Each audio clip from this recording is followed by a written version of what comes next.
wamesema kitu kimoja sahihi hapa. Wanasema hivi, msimamo huu unaashiria uasi. Ni kweli. Ni kweli. Kwa sababu tunasema tutazuia uchaguzi, tutahamasisha uasi. Hiyo ndio namna ya kupata mabadiliko.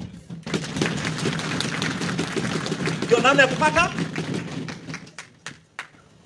Mandela had to go through 27 years but treason ili kupata mabadiliko Afrika Kusini. Kwa hiyo tunaenda kukinukisha. I say, kalete familia yako, kalete mke wako na watoto zako, tuwe nao kwenye maandamano.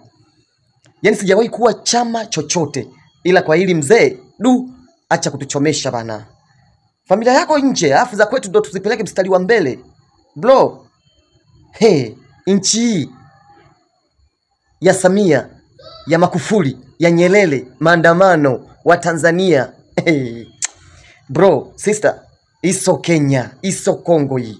Hii ni Tanzania ya mwaka 1961.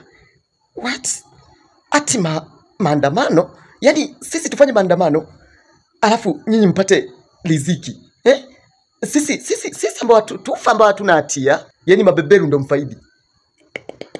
Bongo labda wajashiba. Wakishiba Bongo huwa wananyamaza kimya. Yaani utasema, utaongea mno, watayaweka hapa. Lakini wakishiba tu wa Tanzania wa kawaida yao ni kupita huku yanakwenda hivi. Bongo